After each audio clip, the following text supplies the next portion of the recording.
Hello friends, welcome to lucky Reddy stories. Please story విన్న తర్వాత like, comment, share and subscribe చేసుకోవటం మాత్రం మర్చిపోవద్దు. విక్రమార్కుడు స్టోరీ మొదటి భాగం నుంచి వినాలి అనుకుంటున్నారా? అయితే నా ప్రొఫైల్లో ప్లేలిస్ట్లో ఉంటుంది, వినండి. ఇక స్టోరీలోనికి వెళ్ళిపోదాం.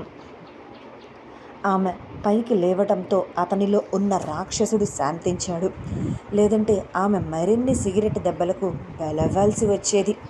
అప్పుడు అతని ఫేస్కి ఉన్న మాస్క్ని తీశాడు. అంతే, ఆమె అతని వైపు అలా చూస్తూ ఉండిపోయింది.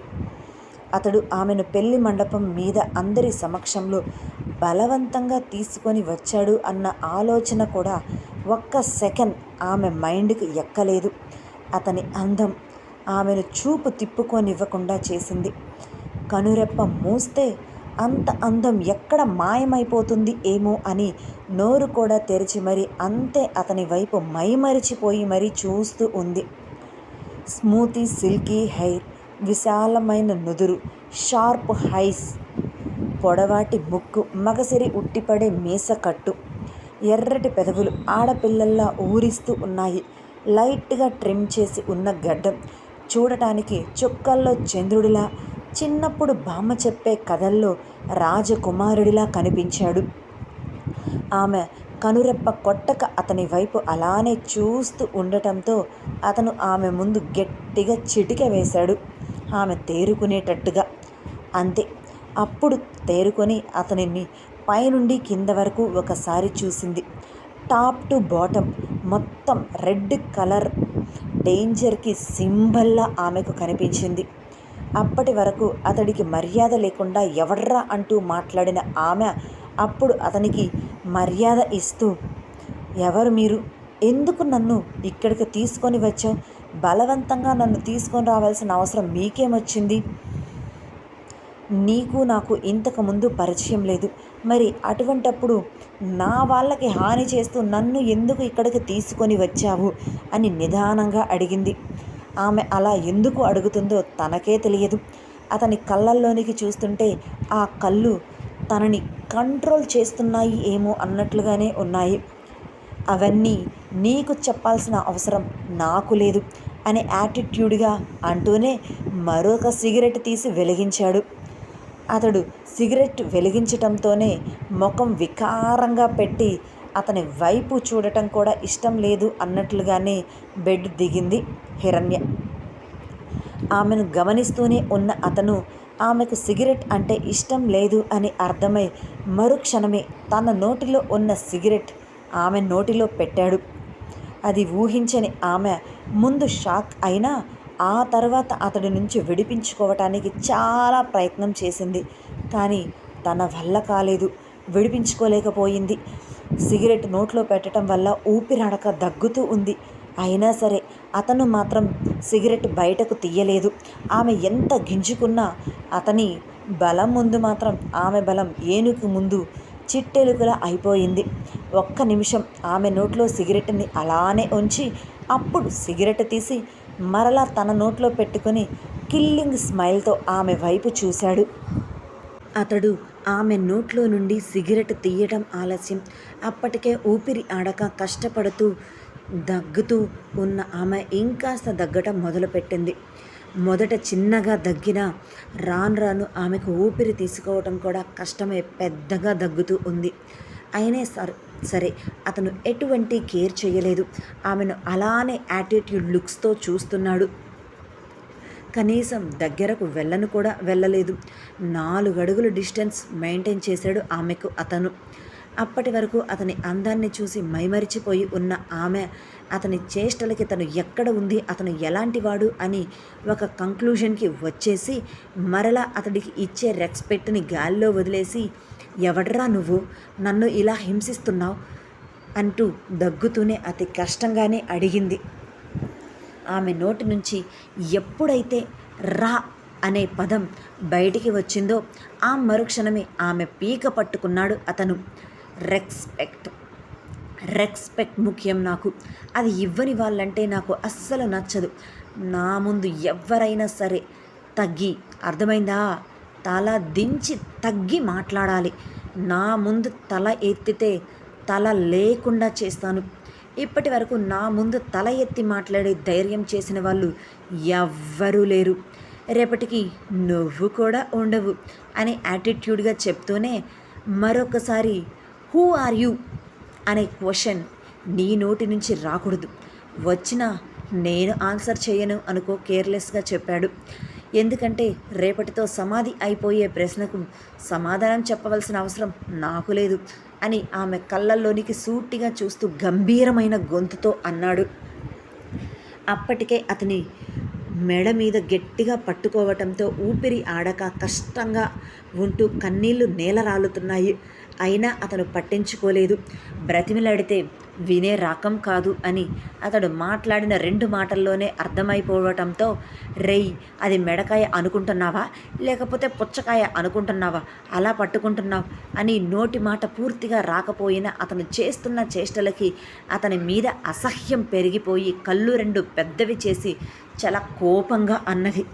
ఐ థింక్ తన జీవితంలో అంత కోపంగా ఎప్పుడూ లేదేమో. నాకు మెడకాయకి పుచ్చకాయకి పెద్ద డిఫరెన్స్ తెలీదు. ఏదైనా ఒకటే, కట్టింగ్ మాత్రమే తెలుసు. కాబట్టి నువ్వు నా ముందు డేర్ చేసి మాట్లాడకపోతేనే బెస్ట్. సైలెంట్గా నా పని నేను చేసుకొని వెళ్ళిపోతాను. కాదు కూడదు అని నా ముందు నీ నోరు లేచిందో మెడ మీద తలకాయ లేకుండా చేస్తాను అని బెదిరించాడు. మొదట చూసినప్పుడు అతని కళ్ళు నచ్చాయి. కానీ ఇప్పుడు అతని కళ్ళల్లో ఉన్న రౌద్రం, ఆమె మీద అతని కళ్ళల్లో కనిపిస్తున్న ఒక రకమైన పగ, ప్రతీకారం ఎందుకు అనేది ఆమెకు అర్థం కాలేదు. ఇక చచ్చిపోతుంది ఏమో అనే భయంతో ప్లీజ్ లీవ్ మీ అని చిన్నగా పెదవులు ఆడించింది. అప్పటికే నోటి మాట రావటానికి ఆమెకు కష్టమైపోయింది. కళ్ళు తేలేస్తూ ఉన్న ఆఖరి నిమిషంలో అడిగింది, అది నువ్వు అలా ఎప్పుడు నన్ను బెగ్ చేస్తూనే ఉండాలి, అప్పుడే నువ్వు బ్రతుకుతావు అంటూ ఆమెను బెడ్ మీదకు విసిరేసి అతను ఆమె మీదకు పూర్తిగా ఒరిగాడు. 10 అడుగుల దూరంలో చూస్తుంటే అందంగా కనిపించిన అతను ఇప్పుడు కంటికి మరింత దగ్గరగా ఉండటంతో అతని కళ్ళు భయంకరంగాను, అతని శ్వాస నిప్పుల కొలిమిలో ఉన్నట్లుగా, అతని పెదవుల మీద మాటను దాగి ఉన్న స్మైల్ ఆమె మరణానికి దారి తీస్తున్నట్లుగా తనకు కనిపించాయి. అతడు అంత దగ్గరగా ఉండటంతో తనలో భయం మరింత పెరిగి నువ్వు ఎవరు అంటూ మాట తడబడుతుంటే మరొకసారి అతడి గురించి తెలుసుకోవాలి, అసలు ఎందుకు నా జీవితంలో ఇతడు వచ్చాడు అని కష్టంగా అడిగింది. అతను అదే యాటిట్యూడ్ లుక్స్ ఆమెకు ఇచ్చి కిల్లింగ్ స్మైల్తో ఆమె మీద నుంచి లేచి స్టైల్గా గోడకు ఆనుకొని మరొక సిగరెట్ వెలిగించి 2 పఫ్స్ పీల్చి పొగను ఆమె ఫేస్ మీదకు వదిలి, I like your daring but I don't like in front of me. నేను ఆన్సర్ చెయ్యను అని తెలిసిన, నేను ఎవరో తెలుసుకోవాలి అన్న ఉబలాటం నీ కళ్ళల్లో క్లియర్గా కనిపించింది అని నార్మల్గా చెబుతూనే ఒక్కసారిగా బేస్ వాయిస్తో, నా గురించి తెలుసుకోవాలి అనే ప్రయత్నం నువ్వు చేస్తే నువ్వు అంతమైపోవటం తప్ప ఉపయోగం ఏమీ ఉండదు. కాబట్టి నేను చెప్పింది చేస్తే బ్రతికే ఛాన్సెస్ కూడా 0.001% మాత్రమే ఉంటుంది. లేదంటే ఆ పర్సంటేజ్ ఛాన్స్ కూడా నీకు ఉండకపోవచ్చు. నీ బ్రతుకు ఎడారి బ్రతుకు అయిపోతుంది అని ఆమెను పైనుండి కింద వరకు చూస్తూ కిల్లింగ్ స్మైల్తో అన్నాడు. అతను ఆమెతో నీ బ్రతుకు రేపటితో చీకటి అయిపోతుంది అని చెబుతున్నా ఆమె మాత్రం తనలో ఉన్న ధైర్యాన్ని కోల్పోకుండా, నన్ను ఎందుకు తీసుకొని వచ్చావు ఇక్కడికి అని మరింత ధైర్యంగా గట్టిగా అడిగింది. రిమూవ్ యువర్ డ్రెస్ అని అన్నాడు. ఆమె అడిగిన ప్రశ్నకు సమాధానం చెప్పను, ఇక్కడ నేను చెప్పింది మాత్రమే జరగాలి అన్నట్లుగా అతను కేర్లెస్గా అన్నాడు. వాట్ అని ఆమె షాక్ అయి ఆశ్చర్యంతో నోరు కళ్ళు 2 పెద్దవి చేసి అతని వైపు చూస్తూ అన్నది. Don't irritate me. నాకు సౌండ్ పొల్యూషన్ అస్సలు నచ్చదు. ఇంకొకసారి ఇలా గట్టిగా అరిస్తే ఆ నోటి నుంచి సౌండ్ బయటకు రాకుండా చేస్తాను అంటూ చెవిలో వేలిని పెట్టుకొని తిప్పుతూనే ఆమెతో అని, ఒక్కసారి చెప్తే అర్థం కదా, don't waste my time, remove your dress అని ఆమెను పైనుండి కింద వరకు చూస్తూ బేస్ వాయిస్తో అన్నాడు అతను. What nonsense are you talking అని సీరియస్ అయ్యింది హిరణ్య. వెంటనే నన్నేం చెయ్యాలని ఇక్కడికి తీసుకొని వచ్చావు అని మరింత గట్టిగా అరిచింది. ఆమె మనసులో ఎంత భయం ఉన్నా పైకి మాత్రం ధైర్యంగానే అడుగుతుంది. అతను చాలా సింపుల్గా ఏముంది రేప్ చేస్తాను అని యాటిట్యూడ్గా అన్నాడు. వాట్ అని ఆమె కళ్ళు రెండు పెద్దవి చేసి, ఇతను నన్ను రేప్ చేయటానికి ఇక్కడికి తీసుకొని వచ్చి నన్నే డ్రెస్ రిమూవ్ చేయమంటున్నాడా, లేకపోతే నన్ను బెదిరించడానికి ఇలా అంటున్నాడా అని ఆమె మనసులో అనుకుంది.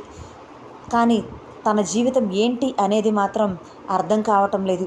తామరాకు మీద నీటి బొట్టులా అనిపించింది. నీ డ్రెస్ నువ్వు తీస్తే పని చాలా సున్నితంగా కంప్లీట్ అవుతుంది. అదే నా చేతులతో నేను తీస్తే నెక్స్ట్ తీవ్రమైన పరిణామాలను ఎదుర్కోవాల్సి వస్తుంది. నాకు అసలే ఇటువంటి పనుల్లో అస్సలు ఎక్స్పీరియన్స్ లేదు. ఇదే ఫస్ట్ టైం నేను ఒక ఆడదానితో ఇంతసేపు మాట్లాడుతున్నాను అంటే నాకే చాలా ఆశ్చర్యంగా ఉంది. అలానే నా మీద నాకే కోపం వస్తుంది ఆడదానితో ఇంతసేపు మాట్లాడుతున్నందుకు. ఆ కోపాన్ని నువ్వు బేర్ చేయలేవు. అందుకే నీ అంతట నువ్వే నాకు లొంగిపోతావా? ఓకే, లేదా ఆ తర్వాత పరిణామాలు నీ ఊహకి కూడా అందవు అని చాలా సీరియస్గా కఠినంగా పదునుగా వచ్చాయి అతని నోటి నుంచి మాటలు. అప్పటికే ఆమెలో పూర్తిగా భయం పెరిగింది. కానీ అక్కడి నుంచి ఎలా తప్పించుకోవాలో అర్థం కాలేదు. చుట్టూ చూసింది. అది ఒక పెద్ద రూమ్. ఒకవైపు బాల్కనీకి వెళ్ళటానికి ప్లేస్, మరోవైపు బయటకు వెళ్ళటానికి రూమ్ డోర్.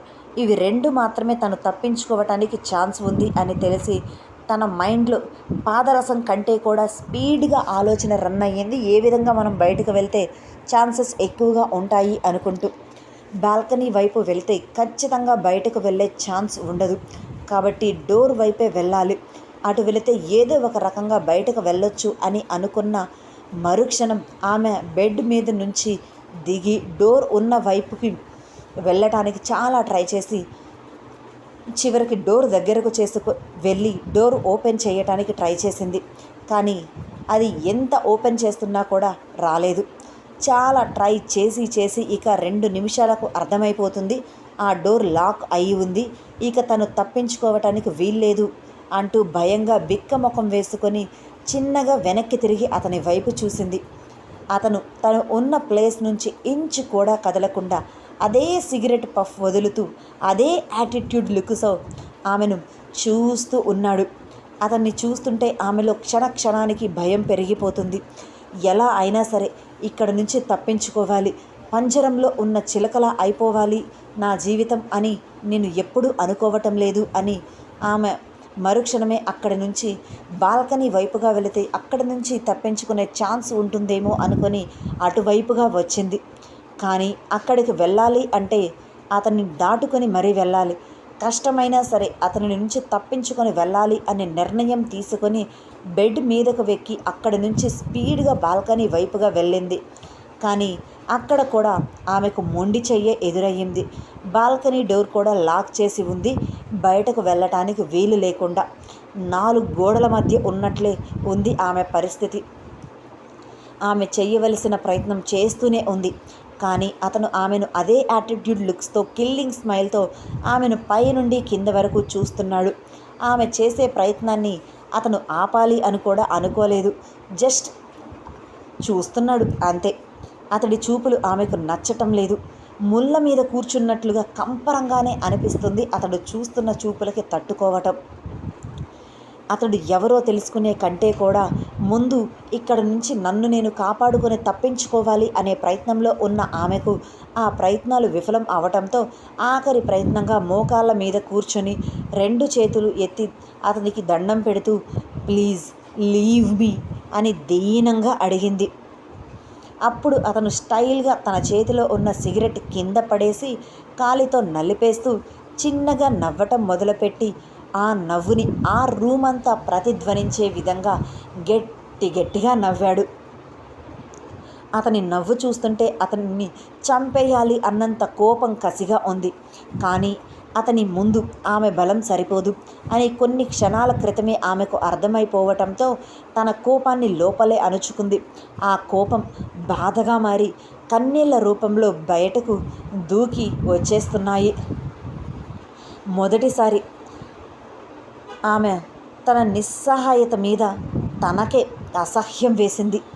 ఇటువంటి సిచ్యువేషన్ ఎందుకు వచ్చిందా అని అనుకుంటూ, నాకు నువ్వు ఇప్పుడు నచ్చావు, అది ఎప్పుడూ కూడా నా ముందు ఇలా మోకాల మీద బెండ అయ్యి ఉండాలి.